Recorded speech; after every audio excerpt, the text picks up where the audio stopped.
Oh, okay, I understand what you're saying. Yes. So this was used at one school. The study was conducted at one school, Uh-huh, and the finding was that it helped improve reading scores at that one school. I see. So this article is focusing on the benefit of the program. At one school, Correct, in one particular school. are we sure that it will be practiced and be successful in the rest of the schools in this country, for example, school? I expect this to be beneficial to the group of students at Maple Street School who are going to Oh. take advantage of it. Okay, I'm confident that it will be helpful. all right, thank you. Thank you. Other questions, discussion? Seeing none, I'm going to call the motion to a vote by a show of hands. All in favor of the approval? And that's unanimous. Thank you.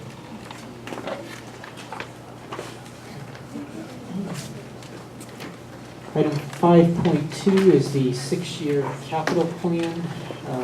Mr. Carl? Through the chair, in your board packet is our updated 6-year capital expenditure plan.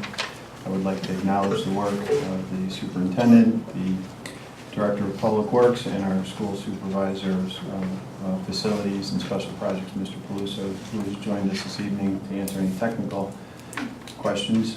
Also, this plan has gone through the facilities committee, and so their input is in this plan as well before you. Before we dive into the details, we are scheduled to present this plan as part of our budget presentation on Thursday. It's a second part of the presentation. So just to give the highlights, if you look at the plan, we do have some priority projects that we have identified in the plan.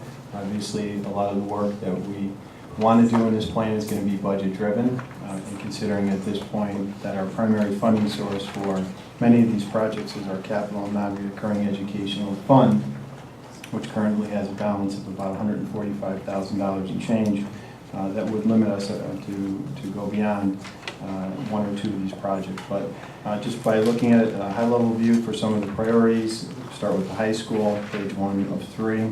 Resolving the library air return system is one of our top priorities for the upcoming fiscal year.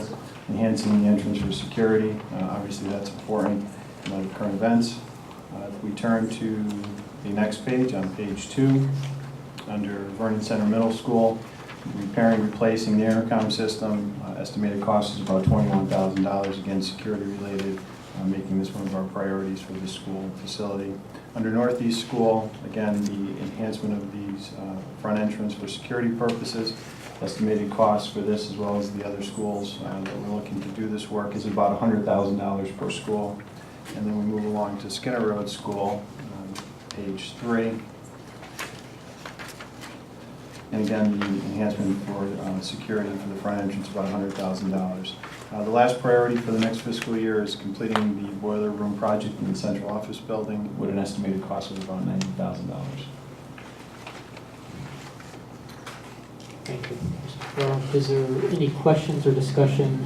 There is a proposed motion associated with Mr. Percy. I'd like to make a motion the Vernon Board of Education to approve the plan as presented. I have a motion to approve the plan. I second it. Mr. Butar is seconding the motion. Is there discussion on the motion? Ms. Arndt? Silly question, Mr. Carl. When I add up everything in 13-14, it's way beyond the 145,000. Yes. What's the plan? Through the chair, good question. Obviously, we're looking for other funding to try to support some of the security enhancements. There's some talk from the state that there would be funds put in that direction. There may be some local funds that we potentially could be able to access as well, but nothing has been set in stone at this point. There's no programs for application, but we'll be looking, and that would be our plan at this point. Yeah, that's a good observation because our capital budget that we submitted to the town was zero. We did not have a capital budget.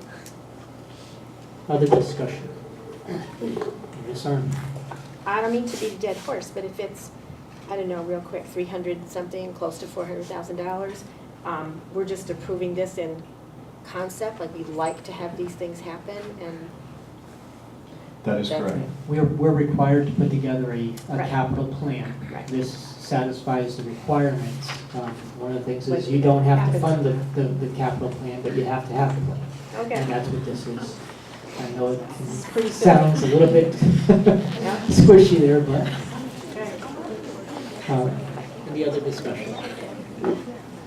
Seeing none, we have a motion and a second on item 5.2, the approval of the capital plan. We've asked for a show of hands, all in favor? And that's unanimous. Oh, no, I'm sorry. Ms. Arn was, no, sorry. Thank you. Motion does carry. Item 5.3. The 2013-2014 district calendar. Prior to taking this item up, I'm going to ask that we untable. We had tabled the motion on action on the calendar at our last meeting. So as a point of order, we have to untable before we can take action. Mr. Percy? I move to untable the discussion of the Vernon Board of Education's school calendar for 2013-14. I have a motion to untable. Ms. Fisher? Second. I have a motion and a second. Is there any discussion on the motion to untable? Seeing none, I'm going to call for a vote by show of hands. All in favor of untabling? And that's unanimous. Okay, now we can take item 5.3. We do have a proposed motion, and then we can get into some discussion. Ms. Fisher? I move that the Vernon Board of Education approve the 2013-14 school calendar as presented. I have a motion to approve as presented. Ms. Bush? Second. I have a motion and a second to approve the calendar as presented. Is there discussion on the motion? Ms. Sun? Just wondering how many professional development hours the board is required to provide? Dr. Conley? Thank you. The board is required to provide 18 hours annually, and they don't have to be during the school day. Ms. Sun, you still have the floor. How many hours are credited on a half day? For the teachers or the students, I'm sorry. The- Generally, it's a toward 4-2 professional split. development. Teachers get 2 hours. 2 hours? Yeah. Students are here for just about 4 hours. You still have the floor, I'm Ms. Sun. sorry, and on a full, like in 6. August, 6 hours? 6 hours.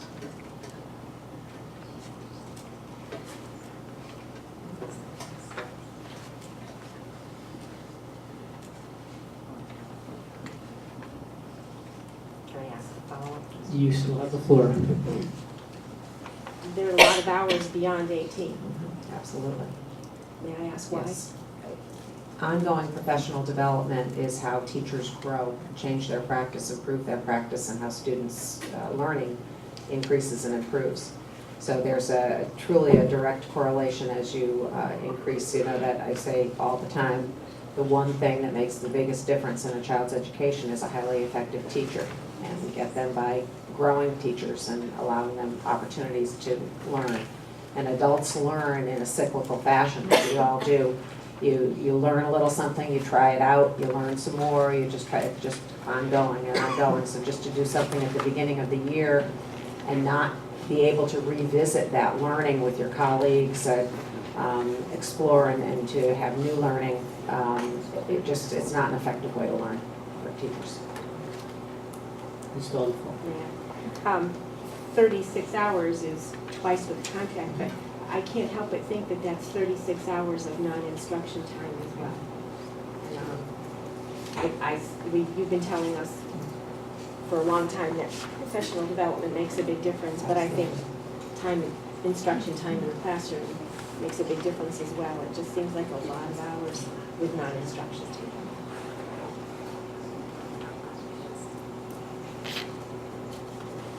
Other discussion?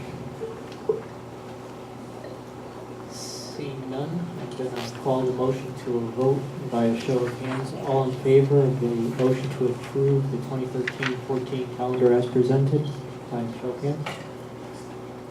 And those opposed, I show one opposed. And the motion does carry.